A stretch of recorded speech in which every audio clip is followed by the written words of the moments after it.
What's up everybody, Tommy Har with the real side of real estate, showing you how to invest in real estate the real way, the right way, and how to change your life through real estate investing. That's talking construction, wholesaling, fix and flipping, BRRRR method, rental properties, everything you need to generate wealth and change your entire life. We are back at the property we bought less than a month ago. As promised, I told you we're going to take you through the entire step-by-step process on how to get this property from completely gutted to now up to livable. So Rob went on a 7-day vacation and we actually got a little bit farther than I would like to, but I want to take you to where we're at today. We're about 25 days into this project, $40,000 paid out. So come with me, we're gonna walk through what's called the mechanical phase and then the drywall phase. And before we go inside, a quick tip and trick for you, for those of you that want to renovate and do full renovations in downtown areas where you might be worried about theft and things like that on the inside. Make sure that you board the house up on the outside, make it look like there's nothing going on while you're doing the inside, and then as the property progresses, do the outside so it all comes together at the end and looks beautiful. But once you do the outside, people are going to know that there's a lot of money being spent on that house and you could be a target. So use that, depends on what area you're in, but use that tip.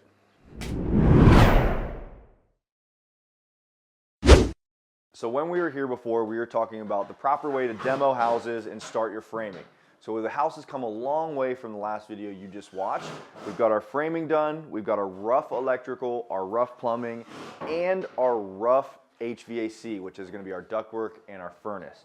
So as I take you through, I'm going to take you step by step on everything that we've done and some of the rough pricing that goes along with each of those, so you know the proper order of operations to do the same thing on houses that you're going to be buying as well. So where we're standing right here, there was a wall running from side to side. So the only way to remove that wall is to understand if it's load bearing or not. We figured out this was load bearing because the ceiling joists run this way, and this wall that was here was holding up the upstairs of this house. So therefore you can't just take that out, you have to hold that up. But we also wanted our flat ceiling. So what we did, and you can see over here, we have our posts that are now covered in drywall, but there's 2x4s that run up. They set on a post that we recessed up into the ceiling. So what you can do is set LVL beams or load-bearing beams, cut out those joists and hang it up in the ceiling and hang it with what's called joist hangers.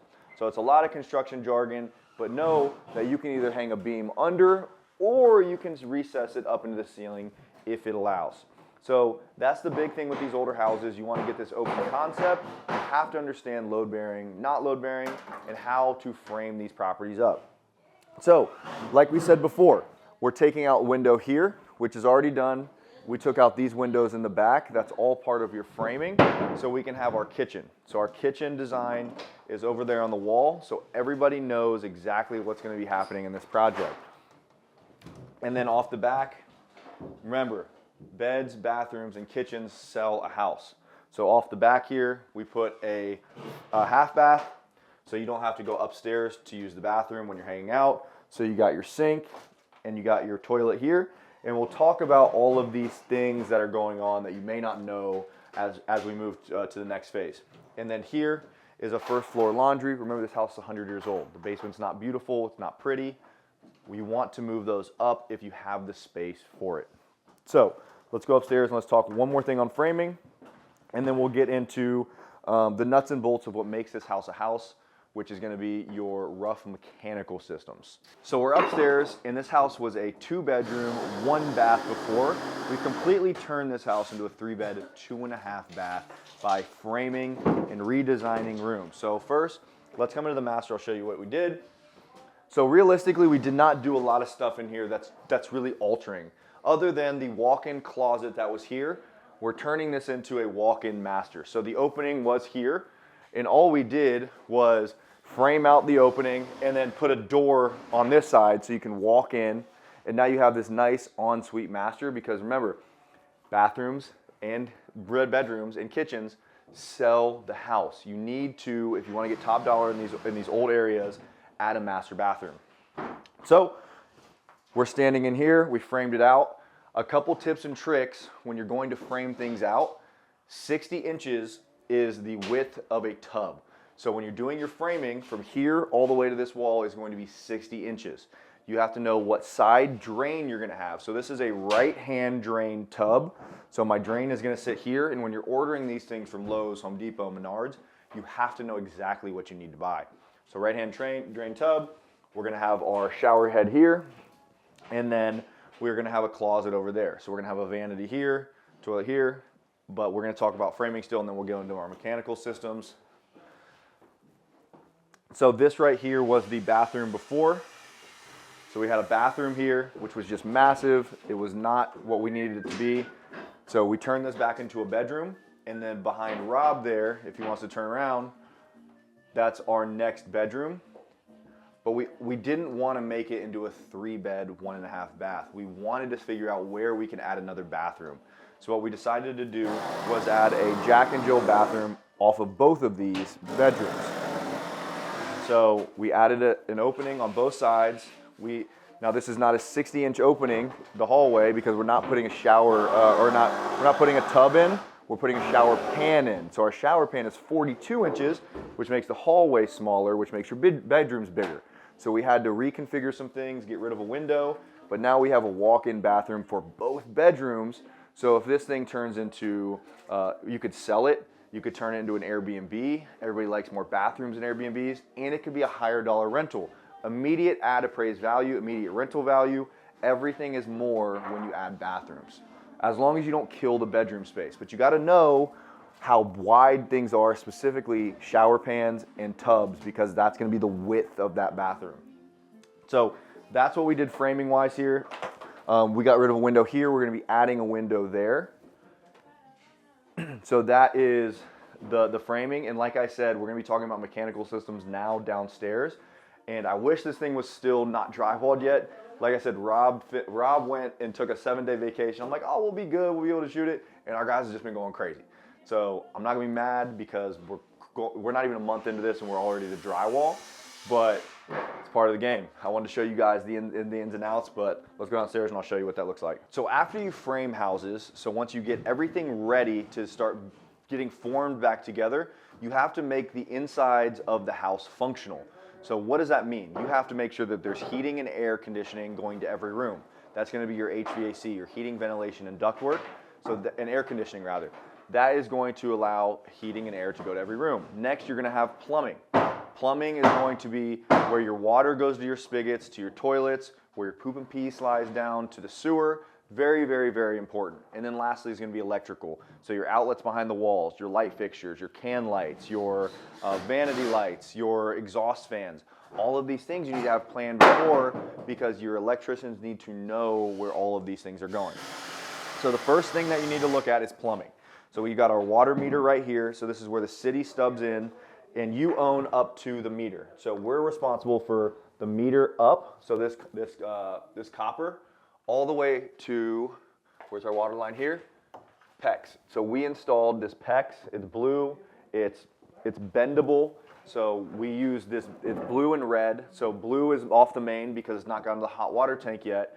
And when it turns into the red, that's where you know what's hot, what's cold. So as we go and look upstairs at these fixtures, you'll see the left side is gonna be blue, the right side is gonna be red. So it's typical construction. And then on top of that, so you can see as we go over here, you'll see over into where we have the hot water tank. So this hot water tank's not installed yet, but you've got a blue line here and a red line. So hot clearly is red, blue clearly is cold. So it makes it pretty much dummy proof. Next, we have our drain system. So this is a little more complex, but it's not that complex. So right here is your PVC, it's your updated plumbing systems. So essentially what you have to do with these things is make sure you have rise over run. These things have to flow downward because these are what your toilets and your drain lines for your sinks run into. Your toilets, your showers, and your drains. Your poop and your pee slide down it and water slides down it. If it's flat or negative or positive, it's not going to slide. So making sure that it has proper slope going to the main drain. This right here is our main drain, this original of the house. This is going to the sewer line. So this goes out to the back of the house. When the water turns on, we want to make sure that there's no blockages, no clogs. Now, right here would be a great spot to run a camera down. So if you're buying these houses, highly recommend paying for a camera inspection. So for the plumbing on this house, I believe we paid right around $7,000 for the rough, and that kind of gives me to a spot where I want to kind of differentiate some things. So before you get to drywall, you're at rough mechanical systems. Rough. You're not putting light fixtures in, you're not putting toilets in, you're getting it functional behind the walls, but you're not doing the finish. There's a rough electric, a rough plumbing, a finish electric, and finish plumbing. Those are two separate things. You need to make sure you bid them separately. So what you're seeing in this house right now is all rough plumbing and rough electric. This is the stuff that's going to make it functional for when we put the nice vanities in, the nice sinks, all that stuff to make it work and function. Next, so you want to make sure you stub in water for a hot water tank. You want to have all your fixtures, all that good stuff. Lastly, we have our rough electrical. So with these older houses, a lot of times you're going to run into 100 amp panels, fuse boxes, knob and tube. Most always you're going to have to be upgrading these to an 150 or 200 amp panel, meaning they're bigger, they have more power, the service to them is more. So you can run air conditioners, you can run more lighting, you can have a hot tub, you can have an electric range, because you got to think 100 years ago when electric was basically invented, you have to, or at least in mass for houses, they didn't have extra electric, they didn't have electric ranges, they didn't have air conditioners, they didn't have all these things. So what we're doing here is running all of our lines rough, and then in the finish we come and install them into breakers. And so for the rough is just all the lines into where they go into boxes, and I'll show you what that looks like upstairs. And then when you come and finish, your electrician comes back, installs the actual fixtures themselves, and then he installs the breakers. So that's what we're doing here, and that's what we've also completed so far, is the rough plumbing and rough electric. And then lastly, here behind us, we have our HVAC, our furnace. So this furnace was actually existing. So it was one thing that we were able to save in this house. I think it's 5 years old. It's a Lennox, it's a high-end unit. What we had to do when we removed the furnace, or when we removed the wall up there, and we'll talk about it, we had to reroute some of the ductwork lines. So we added a bathroom, we added a bedroom, so we have to run more runs, and we had to do more what's called air return. So as the air comes up, it needs to return back down into the furnace.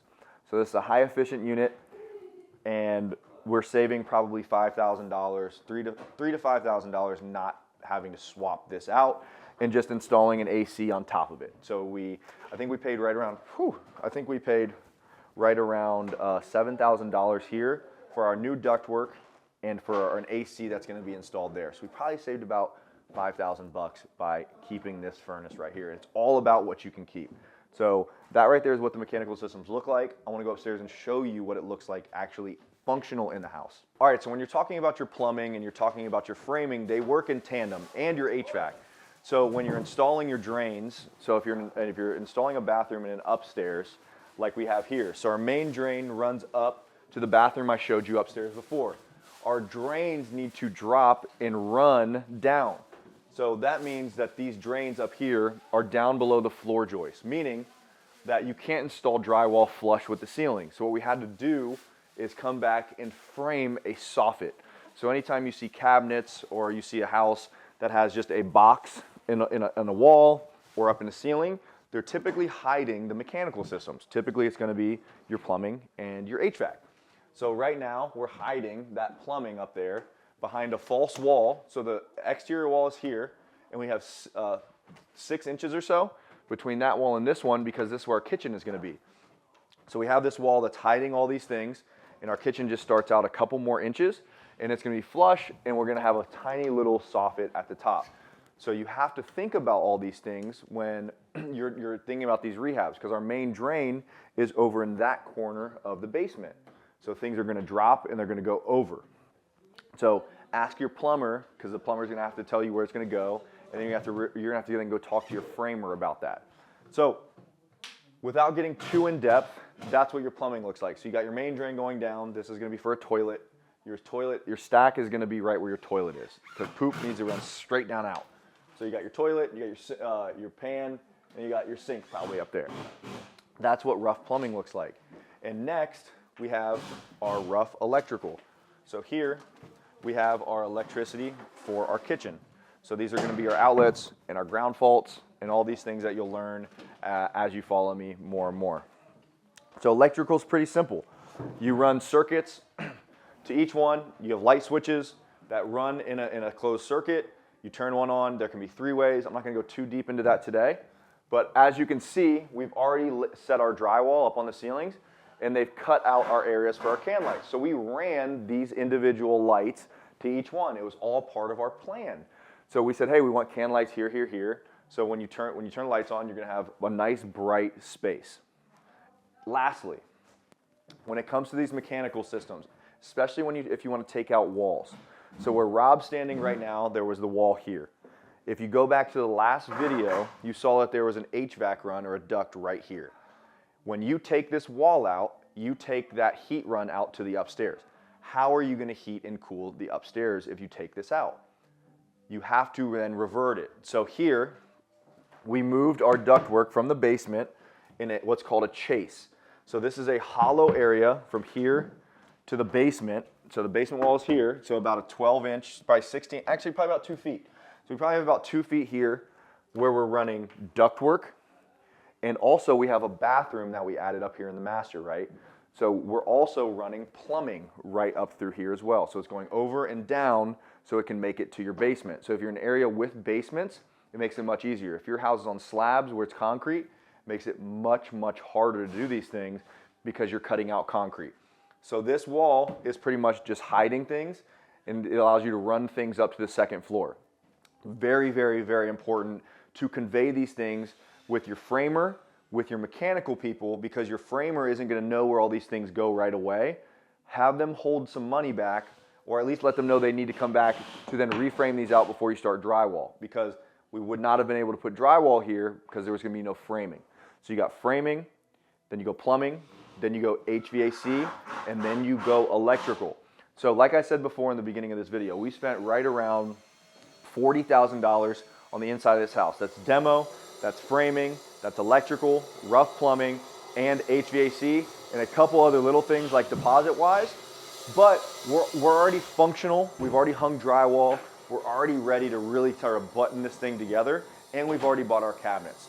So this house is going to be absolutely beautiful. It's going to take us probably 90 days start all the way to finish on a full gut rehab. So hopefully you got some value out of this. Make sure you like, you share, you comment. Make sure you hit that subscribe button. And let me know what you thought of this video. It's purely educational. We'll have some more cool stuff coming for you, but make sure you hit that subscribe button.